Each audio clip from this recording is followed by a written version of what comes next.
अब हम लोग नेक्स्ट लेक्चर स्टार्ट करते हैं और graphical representation of electric potential से शुरू करते हैं, है ना। तो graphical representation of electric potential,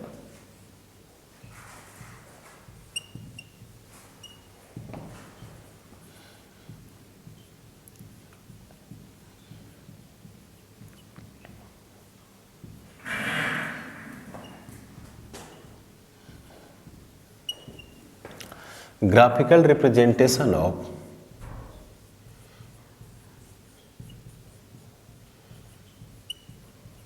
electric potential.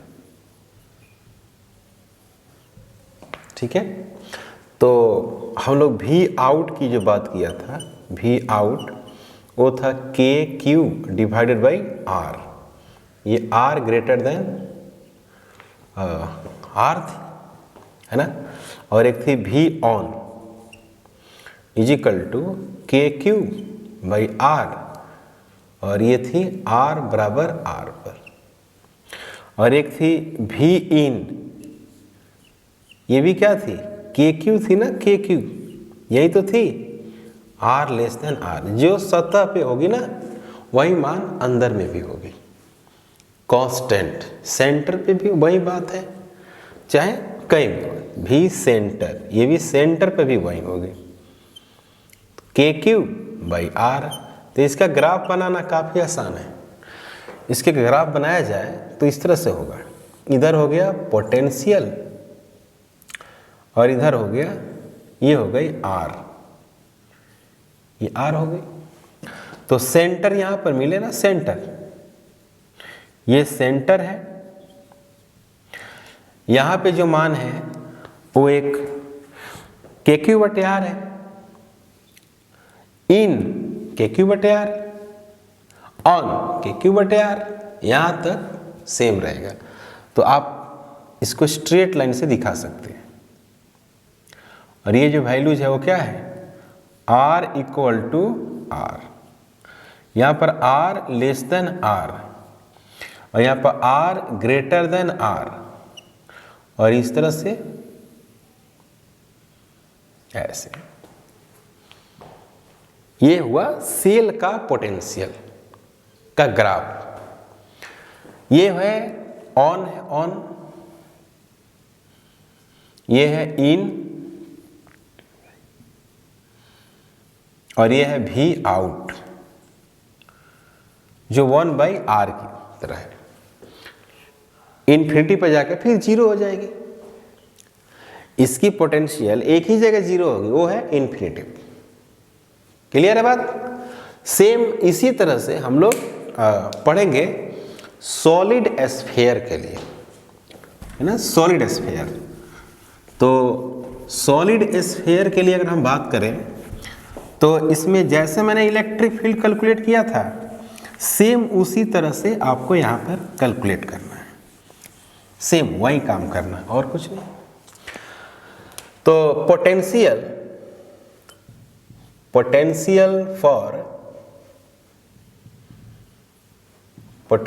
For spherical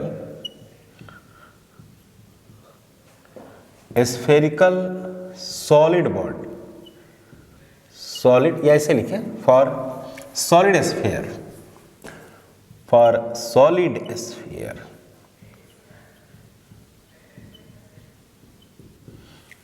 solid sphere के लिए। तो इसमें नोट में हम लोग को ये लिखना है ना, जो आउट में था ना पोटेंशियल और सतह पे वो सेम रहेगी, जैसे कि इलेक्ट्रिक फील्ड में बात करते थे वैसा ही। तो एक हमारे पास इस तरह से सॉलिड स्फीयर ले लेते हैं। इसके अंदर भी क्या है भाई, चार्ज भरा हुआ है, चारों तरफ चार्ज है। इसके सतह पे भी इस तरह से चार्ज ऐसे रखी हुई है, इस तरह से प्लस क्यू चार्ज। इसकी रेडियस कैपिटल आर दिया हुआ है। क्लियर है बात। हमको क्या करना है कि पोटेंशियल की बात करनी है, यहाँ पे और यहाँ पे, तीन जगह ए बी और सी, इतने जगह पोटेंशियल बात करनी है। तो यहाँ पर नोट पे लिखेंगे, note potential for out and on same as है ना spherical shell, same as spherical shell. जो स्फेरिकल सेल की पोटेंशियल थी वही यहाँ पे सॉलिड का भी होगा। क्लियर है बात? तो V out is equal to KQ by R greater than R, और V on KQ divided by R या KQ बाई कैपिटल R बराबर R। V out KQ by R greater than R, और V on KQ by R और KQ बटे capital R। अब बात रही क्या इन की, तो नाउ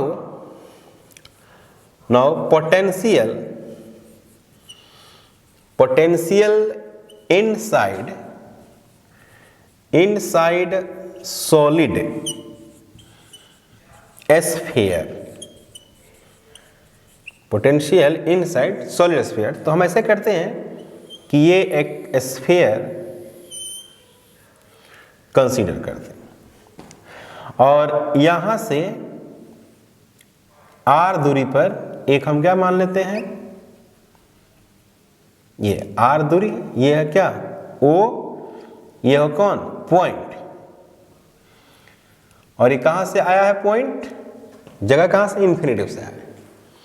तो इन्फिनिटिव से सबसे पहले कहां जाना पड़ेगा, इसको इस जगह पे आना पड़ेगा, है ना। इन्फिनिटिव से पहले यहां आएगा और फिर यहां से यहां आएगा, इस तरह से करते हैं। समझ में आई बात? तो ये वाली दूरी तो R है जो कि ये पॉइंट है, और ये वाली दूरी कितनी हो जाएगी, कैपिटल R हो जाएगी यहां तक। तो सबसे पहली बात कि जो हम E इन जानते हैं वो क्या जानते हैं, वो होती है KQR डिवाइडेड बटे R क्यूब होती है। समझ में आया बात? ऐसा हमने इलेक्ट्रिक फील्ड कैलकुलेट किया है। सॉलिड स्फीयर के अंदर इलेक्ट्रिक फील्ड, सॉलिड स्फीयर के अंदर इलेक्ट्रिक फील्ड जो होती थी वो R के डायरेक्टली प्रोपोर्शनल होती थी। बताओ, R के डायरेक्टली प्रोपोर्शनल होती थी ना, R के डायरेक्टली प्रोपोर्शनल। तो इसको कैलकुलेट करने के लिए जैसे मैं अगर फार्मूला लिखें कि dV equal to minus E/dr, ये फार्मूला मैंने बताया था, पर इसमें दो फेज में देखना है। एक बार इन्फिनिटिव से सरफेस पे आना है, जिसको हम लोग रिजल्ट कैलकुलेट किए हुए हैं इलेक्ट्रिक फील्ड, और एक है कि सरफेस से P पॉइंट पर आना है। ये तरीका है कैलकुलेट करने का। तो हम लोग इसको ऐसे लिख सकते हैं, dV इक्वल टू माइनस, इस तरह से लिखते हैं E1dr इंटीग्रेशन के फॉर्म में,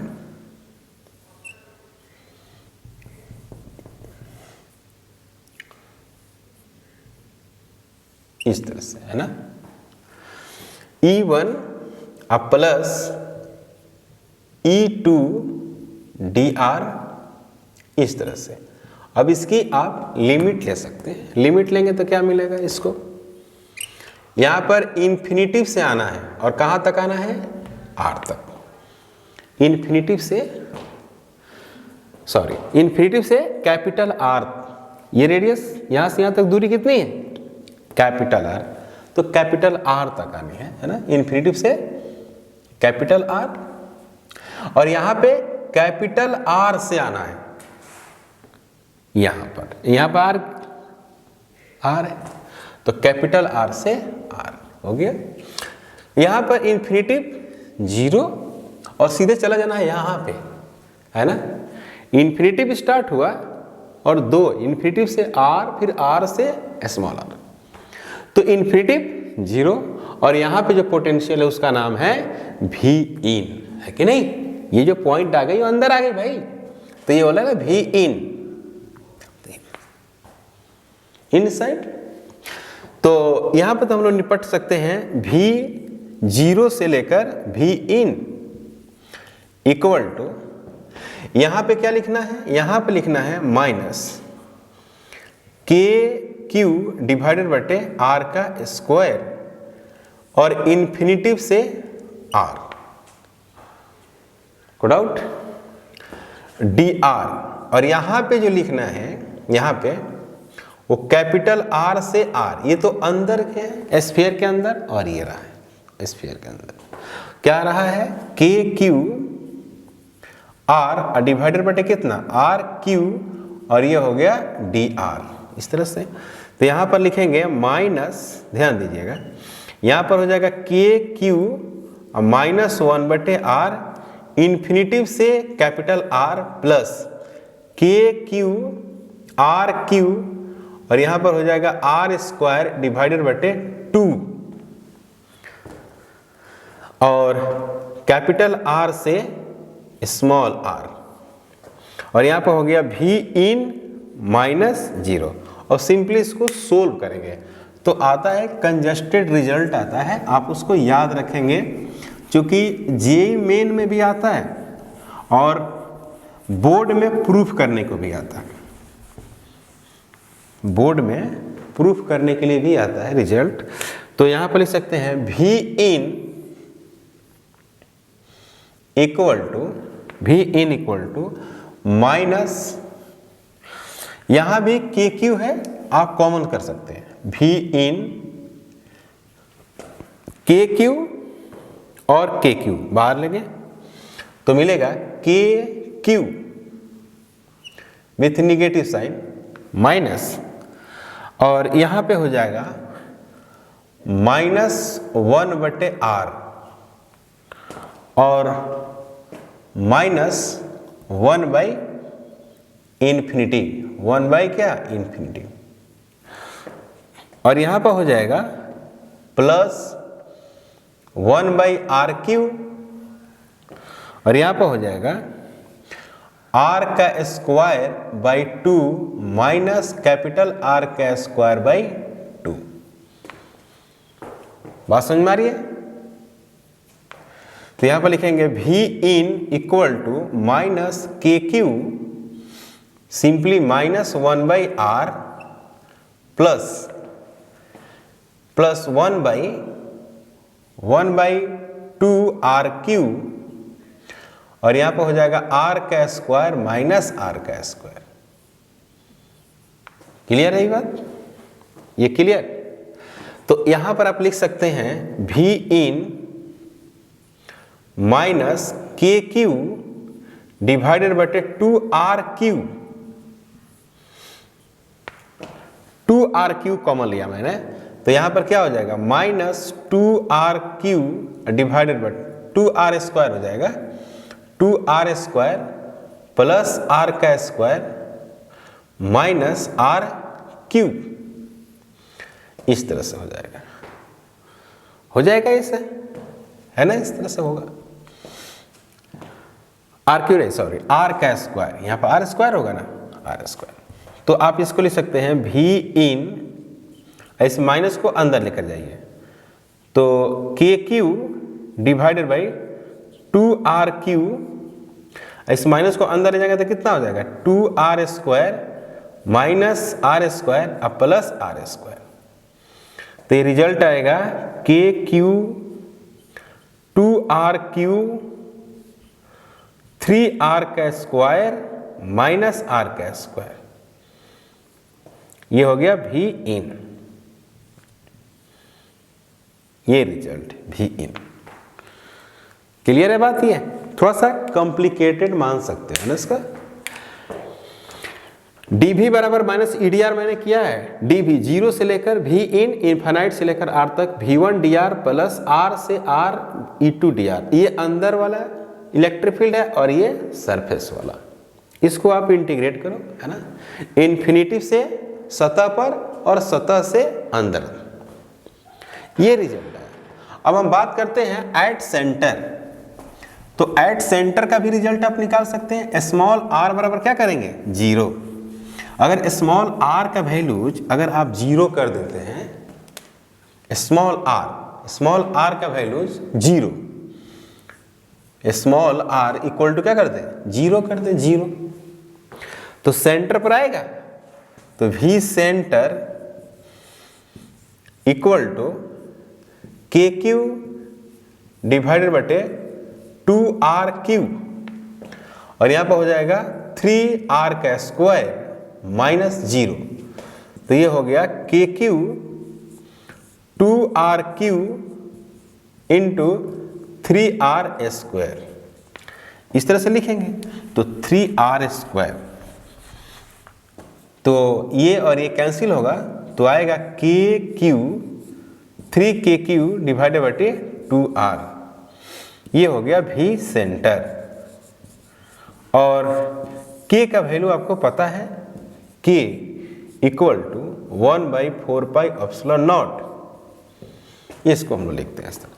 यहाँ पर v in minus K Q minus 1/r minus 1/∞ plus 1/r3, और इसको मैंने सब्स्टिट्यूट कर दिया r² माइनस r²। अब इसको मैंने सोल्व कर दिया, ये सोल्व किया है, सिंपली रिजल्ट, ठीक है। रिजल्ट याद रखना, क्योंकि ऑब्जेक्टिव इसके आते हैं क्वेश्चन। अब हम लोग एक छोटी सी थ्योरी पढ़ते हैं ना, बहुत छोटा थ्योरी है, इलेक्ट्रोस्टैटिक प्रेशर, उसका नाम है इलेक्ट्रोस्टैटिक प्रेशर। इलेक्ट्रोस्टैटिक प्रेशर,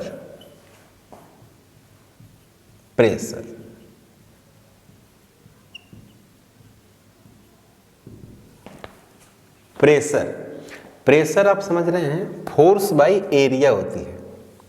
जैसे मान लीजिए कि आपके पास इस तरह का 2 प्लेट है, इस पे चार्ज प्लस इस तरह से डिस्ट्रीब्यूटेड, और यहां पर माइनस ऐसे डिस्ट्रीब्यूटेड है। तो ये तो आपको पता है कि यहां से फील्ड निकलेगी और इसके अंदर फील्ड जाएगी, और वो फील्ड होगी सतह पे परपेंडिकुलर। तो इस पे जो चार्ज है वो माइनस क्यू, और इस पे जो चार्ज है वो है प्लस क्यू। तो इधर से फील्ड निकला है इस तरह से, ऐसे, और ये सतह पे जो फील्ड है इसका वैल्यूज हमको पता है।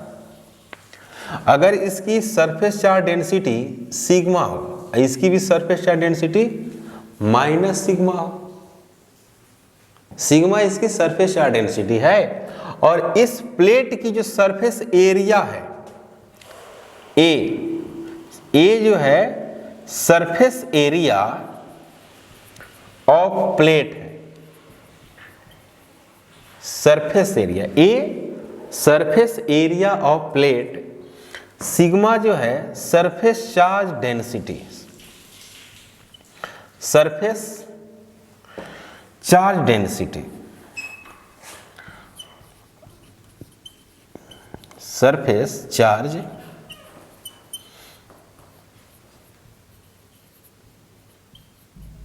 डेंसिटी बोलते हैं। A surface of plate, surface charge density, और क्यू जो है ना charge on plate, charge on plate. तो ये फील्ड निकाल, इलेक्ट्रिक फील्ड निकाल रही है, तो electric field on surface, E electric field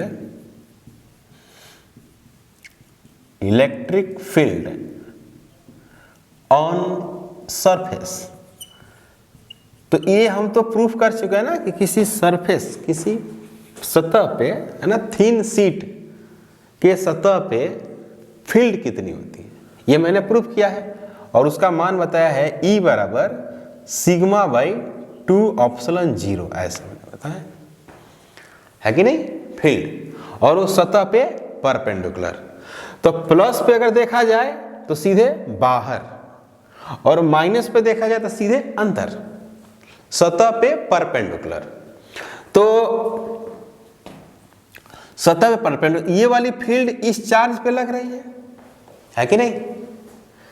ये वाली जो फील्ड है इस चार्ज पे लग रही है, तो इस फील्ड के वजह से इस चार्ज पे क्या लगेगी? एक फोर्स लगेगी।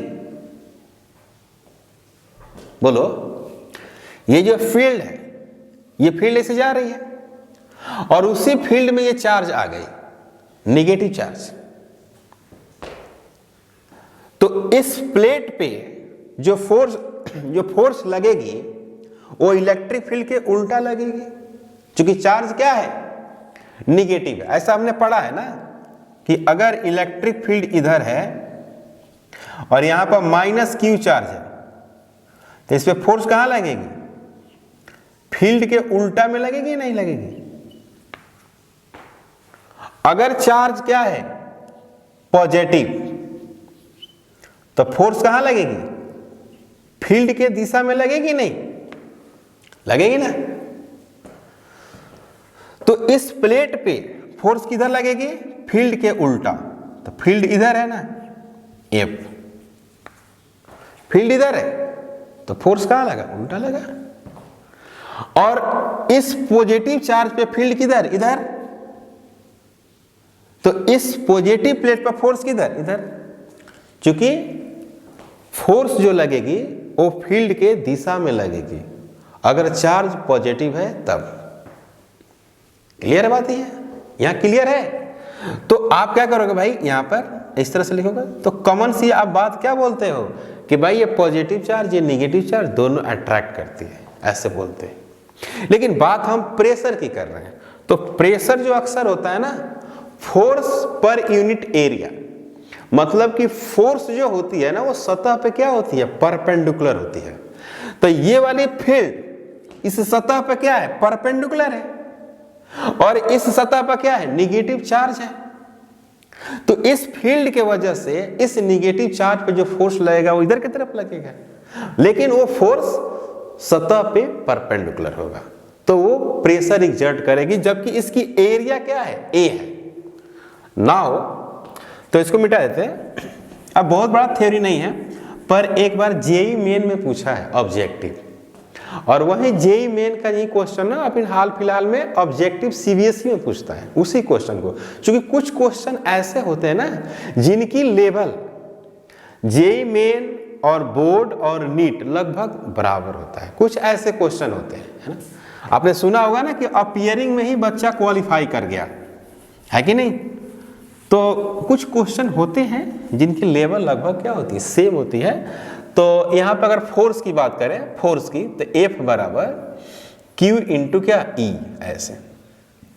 प्लस पॉजिटिव प्लेट पर फोर्स है, ये पॉजिटिव प्लेट पर फोर्स है, पॉजिटिव चार्ज के चलते फोर्स। तो यहां पर क्या लिखेंगे? Q और E का वैल्यू सिग्मा डिवाइडेड बटे 2 एप्सिलॉन नॉट, ऐसे। Now pressure on plate, pressure on plate इस तरह से लिख देना, प्रेशर ऑन प्लेट। तो क्या लिखेंगे pressure on plate? Pressure is equal to force by area होती है। तो force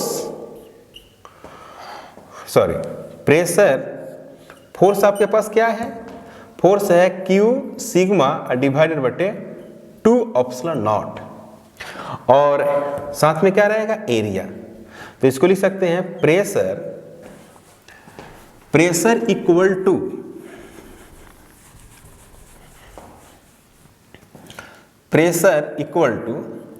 Q by A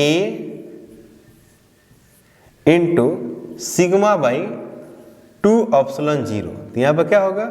sigma by 2 epsilon not sigma का square divided by 2 epsilon not, यही प्रेशर है। This is the pressure. तो ऑप्शन में था ना कि pressure between 2 plates is directly proportional, ऐसे ऑप्शन दिया हुआ था। सिग्मा का स्क्वायर ऑप्शन था, सिग्मा के पावर 1, सिग्मा के पावर 0, सिग्मा के पावर क्यूब, इस तरह से। तो pressure between two plates is directly proportional to the square of sigma. Clear है बात ये? कोई डाउट यहाँ पर? तो अब हम लोग क्या करेंगे ना, कुछ क्वेश्चन करते हैं जो सीबीएसई बोर्ड लायक क्वेश्चन। तो कुछ क्वेश्चन को हम लोग डिजाइन करते हैं। एनसीईआरटी का क्वेश्चन नंबर 20, आप वीडियो को रोककर इसको ट्राई कर सकते हैं। सवाल क्या है, सवाल समझ ले पर। Two charge conducting spheres of radii A and B, उसकी रेडियस ए और बी है, are connected to each other by a wire, एक वायर से उसको कनेक्ट कर दिया दोनों स्फीयर को। What is the ratio of electric fields at the surface of the two spheres, कह रहा है क्या रेशियो होगा। ओके आगे कह रहा है use the result obtain to explain why charge density on the sharp and pointed ends of a conductor is higher on its flatter portion. ठीक है, इसको अभी छोड़ दो, पहले फर्स्ट पार्ट से निपटते हैं। कह रहा है कि दो स्फीयर्स है, two charge conducting sphere of radii A and B are connected to each other by a wire. ठीक है ना, हम इसको हटाते हैं सवाल को। सवाल समझ में आ गई है? सवाल ये है कि दो स्फीयर्स है आपके पास, दो स्फीयर्स है और उस पर अपना चार्ज दे रखा है स्फीयर्स पे। पहला का रेडियस स्मॉल ए है और दूसरा का स्मॉल बी है। दोनों स्फीयर्स को हम लोग एक मेटल वायर से कनेक्ट करते हैं।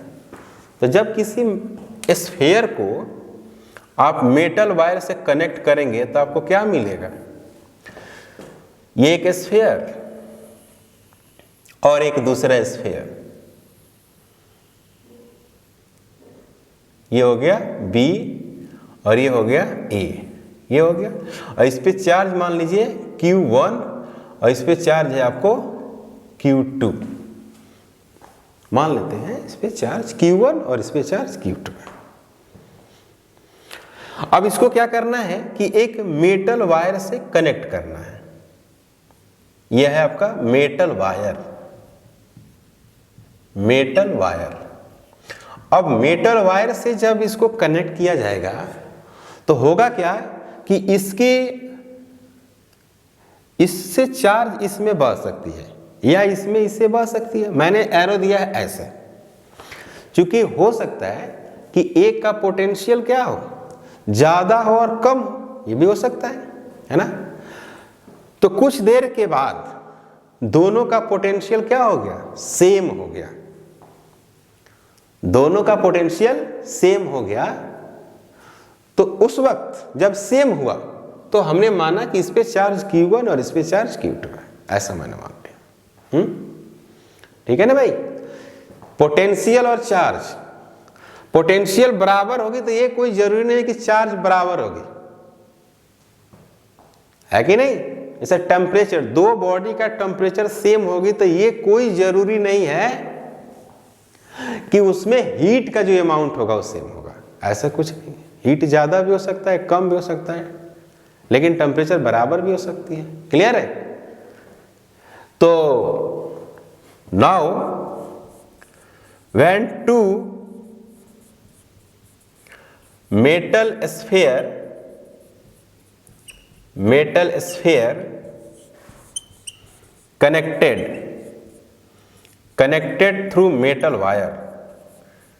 connected through metal wire, then charge flow,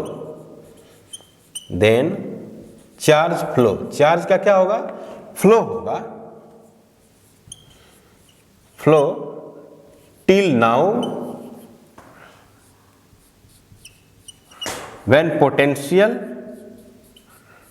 becomes equal,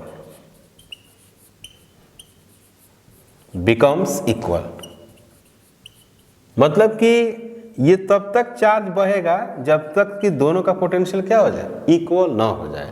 तो यानी कहने का मतलब है कि V1 इक्वल टू क्या, V2, तो हम लिख सकते हैं क्या, के Q1 डिवाइडेड बटे A इक्वल टू के Q2 डिवाइडेड बटे B। तो यहाँ पर लिख सकते हैं कि Q1 डिवाइडेड बटे Q2 is equal to A by B, ऐसे लिख सकते हैं, है कि नहीं, Q1 ऐसा लिख सकते हैं। नाउ दूसरा में कह रहा है कि आपको इलेक्ट्रिक फील्ड पे कमेंट करना है कि अक्सर इलेक्ट्रिक फील्ड होता है KQ बटे R स्क्वायर, यहां पर कुछ अलग हो जाएगा। कैसे, electric field on surface, surface की बात करते हैं, इलेक्ट्रिक फील्ड ऑन सरफेस, सतह पे इलेक्ट्रिक फील्ड।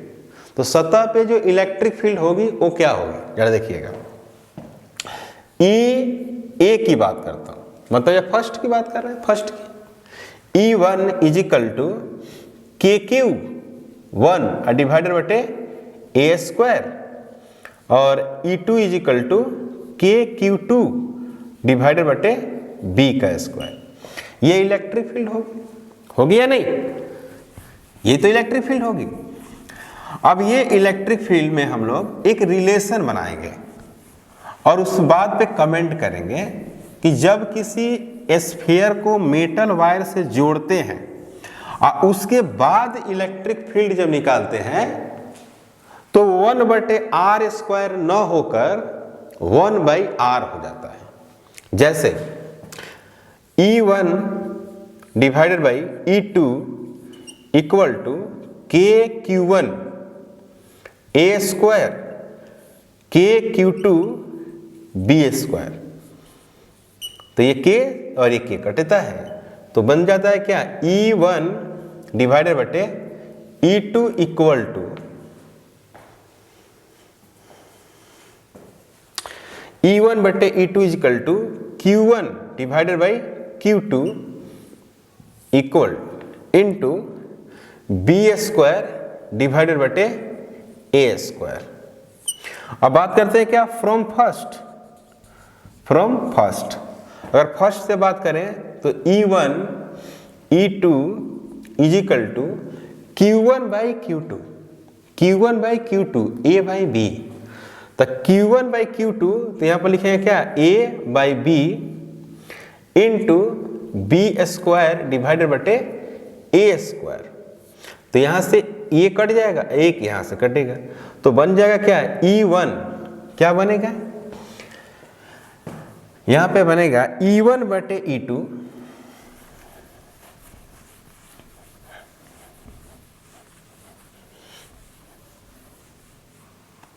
तो यहां पर बनने जा रहा है कि E1 डिवाइडेड बटे E2 equal to B by क्या, A।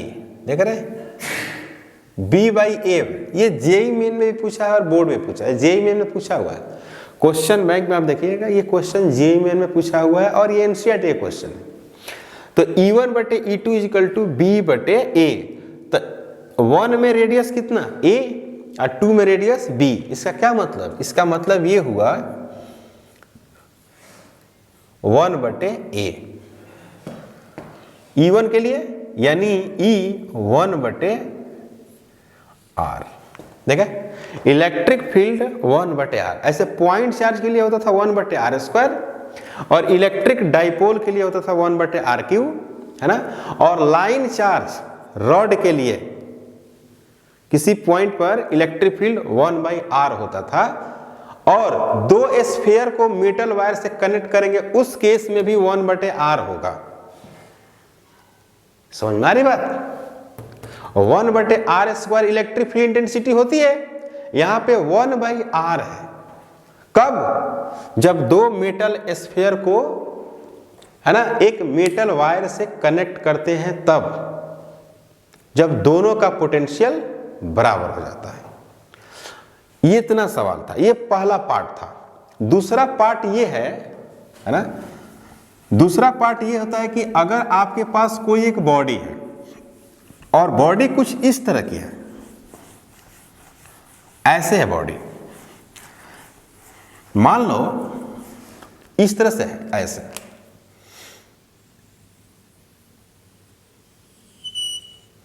इस तरह से बॉडी है, ऐसे इस तरह से, है ना। तो यहां पर क्या है, यहां पर शार्प है ना। शार्प मतलब टर्न है, मुड़ाव है, ज्यादा मुड़ा हुआ है। वहां पर रेडियस क्या होगी, कम होगी। जैसे रेडियस ऑफ कर्वेचर होगी ना, तो उसकी रेडियस कम होगी। ये फ्लैट सरफेस है, इसकी रेडियस ऑफ कर्वेचर क्या होगी, ज्यादा होगी। जैसे मान लें कि इस तरह से एक रेडियस ऐसे कंसीडर करते हैं, ऐसे लाइक ऐसे, इस सरफेस का, इस सरफेस का अगर कंसीडर करते हैं तो छोटा हुआ ना, छोटा रेडियस हुआ। इसका रेडियस कितना हुआ, बड़ा हुआ। तो सवाल दूसरा यही कह रहा है ना, दूसरा ये कह रहा है कि यहां पे चार्ज कम होगा, फ्लैट जो सरफेस होगा उस पे चार्ज कम होगा, और जो ज्यादा शार्प होगा ना उस पे चार्ज क्या होगा, ज्यादा होगा। ये कहना चाहता है सवाल। कैसे होगा ज्यादा, सवाल इसको एक्सप्लेन करके बताना है इसी क्वेश्चन में। तो वी नो दैट, यहां पर लिखेंगे कि we know that from surface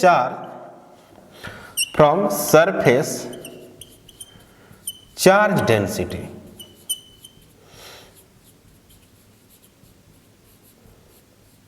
है ना। We know that from surface charge density, तो सरफेस चार्ज डेंसिटी में क्या लिखते हैं, sigma is equal to Q बटे क्या, एरिया, क्यू बटे एरिया लिखते हैं। समझ में आया बात। Surface charge density sigma is equal to Q by area. तो यहां पर क्या लिखेंगे, sigma 1 is equal to Q1 divided बटे ये वाली एरिया। तो जब भी हम लोग एरिया लेंगे ना तो एक स्फीयर जैसा कंसीडर करेंगे, है ना, रेडियस ऑफ कर्वेचर के हिसाब से। तो यहां पे हो जाएगा 4 पाई R1 का स्क्वायर, और ये हो गया sigma 2 is equal to Q2 divided बटे 4 पाई R2 का स्क्वायर। ठीक है, तो यहां पर लिख सकते हैं sigma 1 sigma 2 is equal to, sigma 1 और सिग्मा 2 इक्वल टू क्या लिखेंगे, सिंपली Q1 डिवाइडेड बटे Q2, यहाँ पर क्या लिखेंगे R2 का स्क्वायर डिवाइडेड बटे R1 का स्क्वायर। सेम वैसे ही कर रहे हैं कि नहीं कर रहे हैं। और हम लोग जानते हैं क्या, Q1 डिवाइडेड बटे Q2 इक्वल टू R1 बटे R2। तो हिसाब किताब अगर लगाया जाए यहाँ पर तो क्या मिलेगा, सिग्मा 1 और sigma 2 is equal to Q1 और Q2 इंटू, सॉरी यहाँ पर क्या रखेंगे, Q1 बटे Q2 के जगह पर R1 डिवाइडेड बटे कितना, R2, ये सक है। और यहाँ पर हो गया R2 का स्क्वायर डिवाइडेड बटे क्या, R1 का स्क्वायर। इस तरह से करेंगे, ये कट जाएगा और यहाँ पर ये कट जाएगा, कटेगा। तो यहाँ पर क्या हो गया, सिग्मा 1 डिवाइडेड बटे सिग्मा 2 और R2 बटे R1। ठीक है ना, सिग्मा 1 R1, सिग्मा 2 तो R2। तो हम लोग क्या लिख सकते हैं यहाँ पर, हम लोग ऐसे लिख सकते हैं कि जिसकी रेडियस ज्यादा होगी ना, यानी सिग्मा 1 बटे R, तो जिसकी रेडियस क्या होगी, ज्यादा होगी, उस पे सरफेस चार्ज डेंसिटी क्या होगी, कम होगी। क्लियर, ज्यादा कम। तो जहां पे कॉर्नर होगा ना, कॉर्नर, वहां पर डेंसिटी क्या होगी, कम होगी। सॉरी, जहां पर कॉर्नर बनेगा, ज्यादा मुड़ाव होगा, वहां पर डेंसिटी ज्यादा होगी, और जहां फ्लैट सरफेस होगा वहां पर डेंसिटी कम होगी। ये बात, ये सवाल था, ये समझ में आई बात। इसमें हम लोग एक बहुत इंपॉर्टेंट थ्योरी करने जा रहे हैं, जिससे आपको बोर्ड में भी क्वेश्चन रहता है और जेईई मेन में भी क्वेश्चन रहता है। थ्योरी है electric potential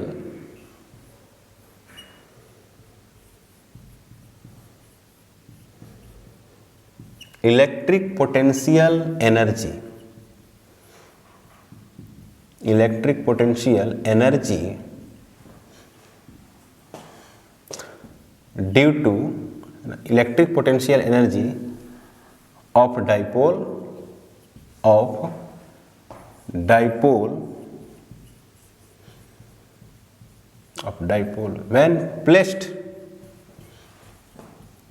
when placed in external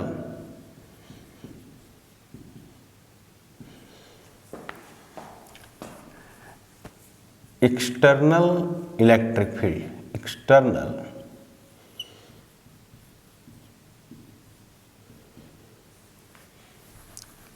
external field लिखते हैं ना, ठीक है। तो यहां पर हम क्या करते हैं, एक डाइपोल बनाते हैं, ये प्लस क्यू, यहां पर माइनस क्यू, ठीक है। इधर से हम लोग electric field uniform external electric field दे रखे हैं।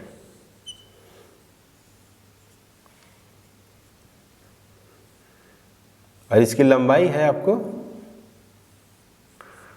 2L, इस तरह से 2L लंबाई।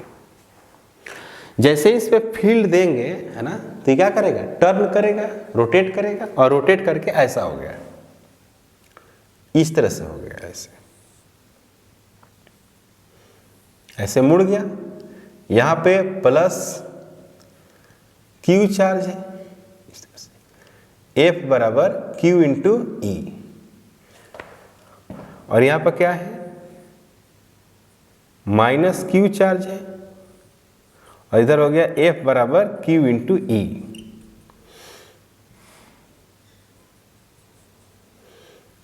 इस तरह से क्या किया है, रोटेट किया। इधर आपको क्या मिला है, इधर फील्ड है, इलेक्ट्रिक फील्ड, इस तरह से, और इसका वैल्यूज है क्या, थीटा। इधर है इलेक्ट्रिक डाइपोल P, इधर है इलेक्ट्रिक फील्ड E, इन दोनों के बीच का एंगल कितना है, थीटा है।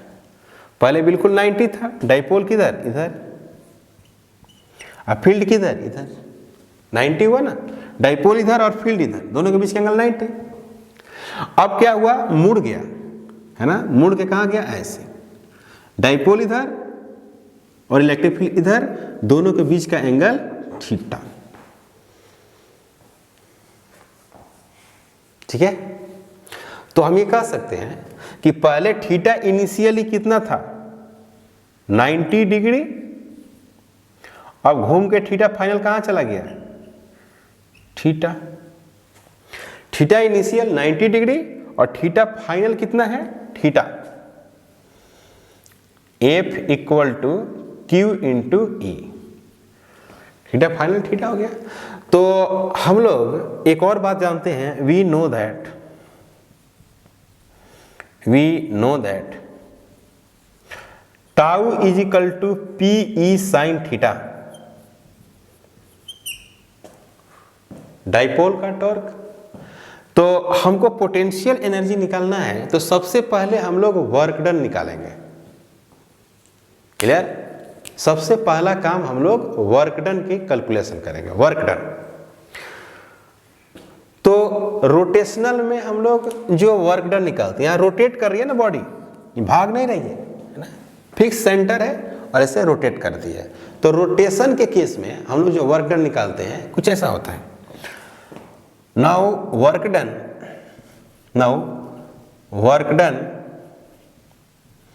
in case of rotation,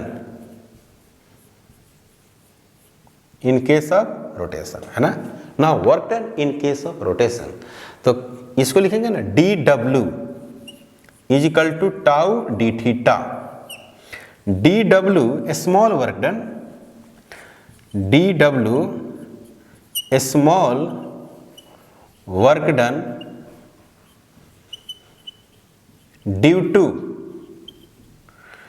d theta angular displacement,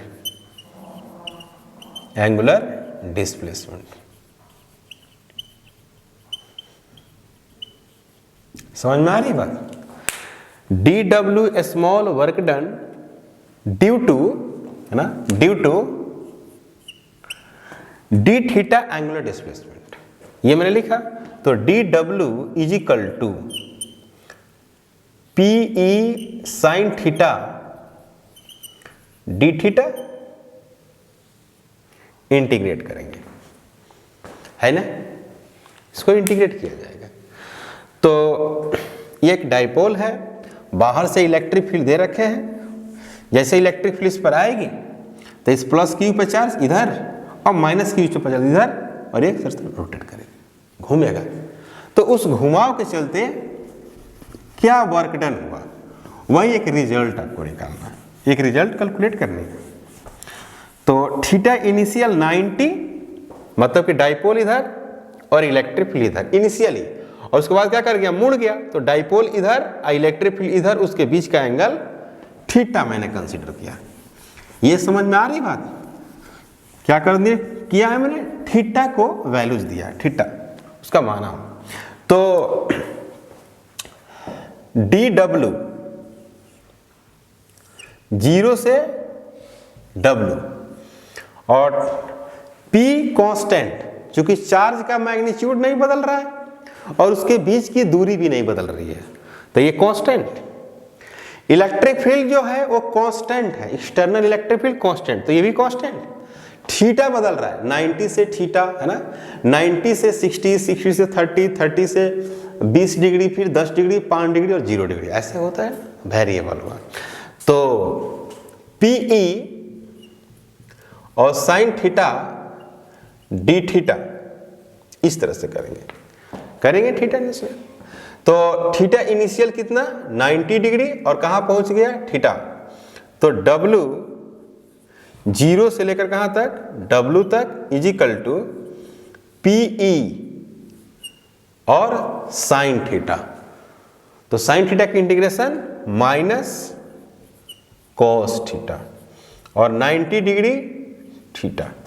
तो यहां पर लिख सकते हैं W minus 0 equal to PE minus cos theta minus cos 90 degree.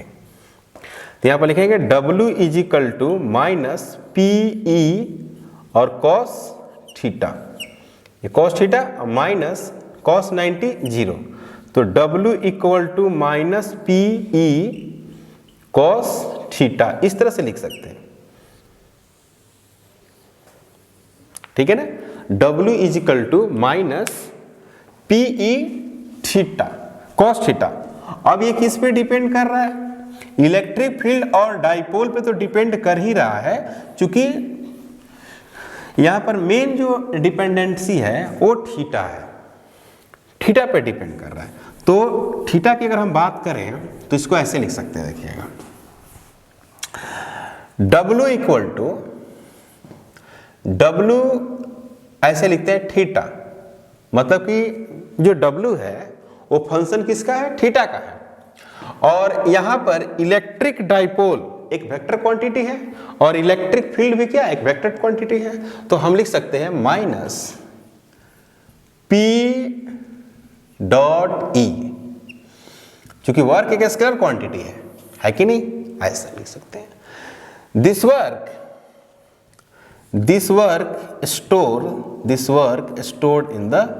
stored in the form of potential energy, in the form of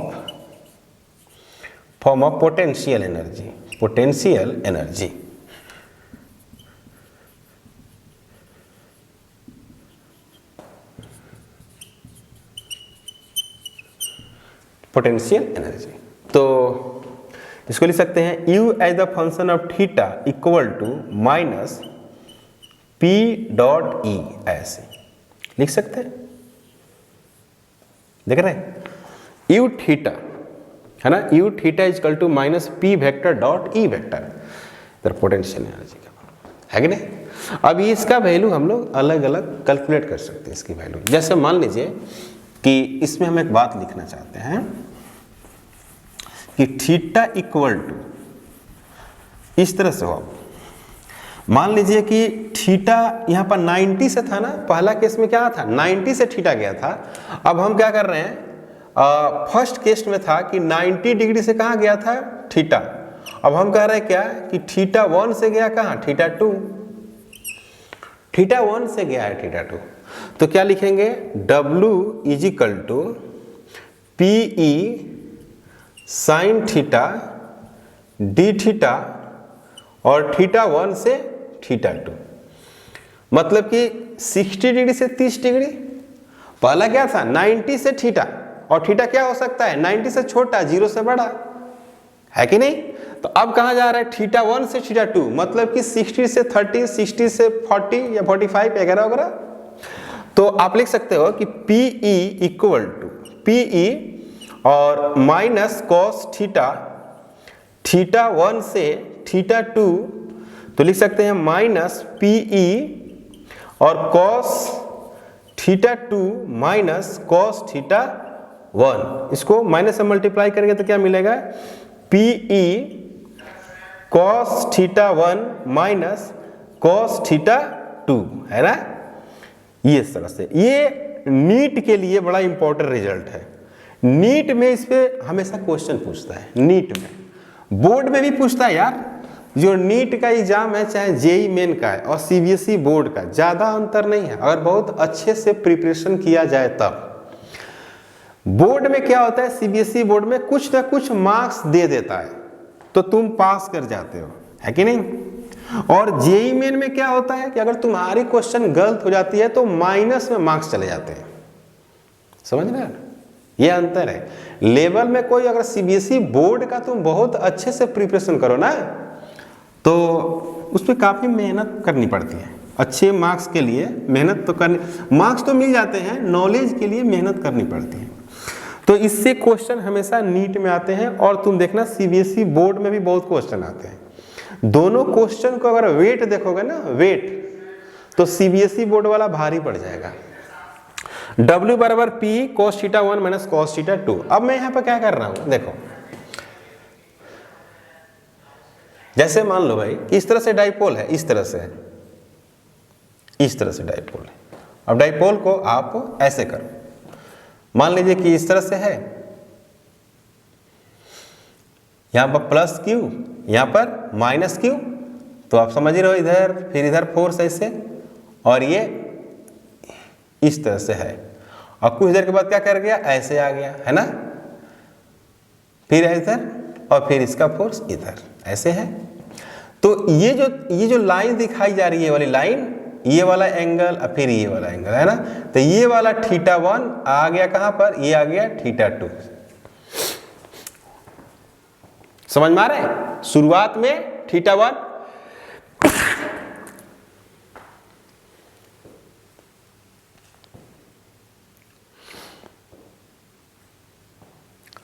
first में था theta 1 और बाद में हो गया क्या थीटा 2, इस तरह से हुआ।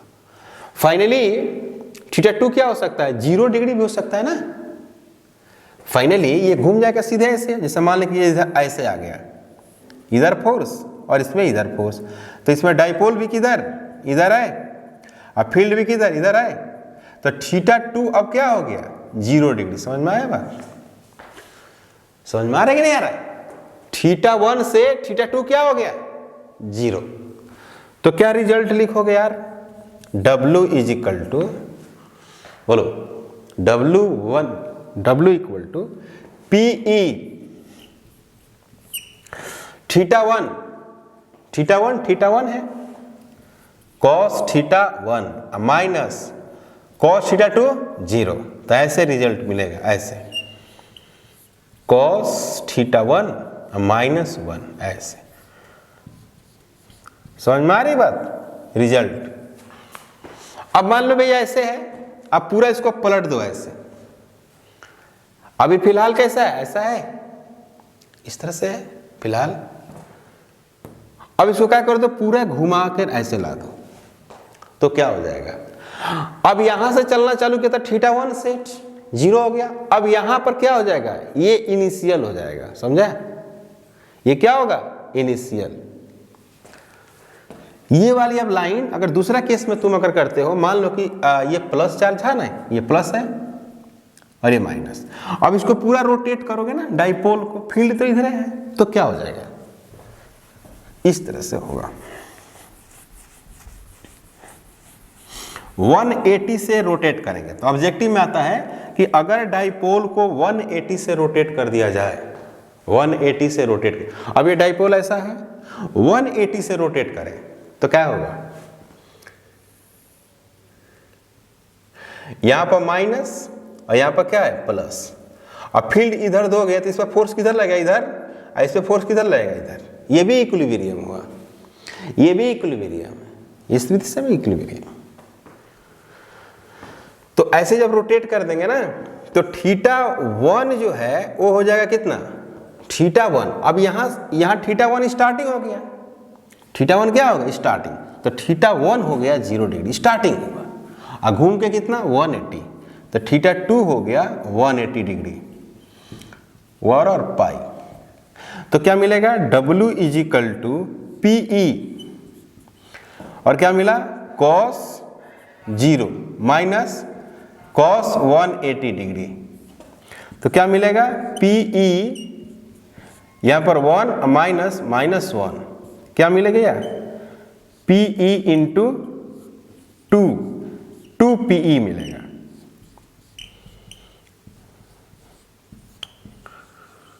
वन 180 से रोटेशन, 180 से रोटेट किया तो क्या मिला 2 टाइम्स P इंटू E मिला।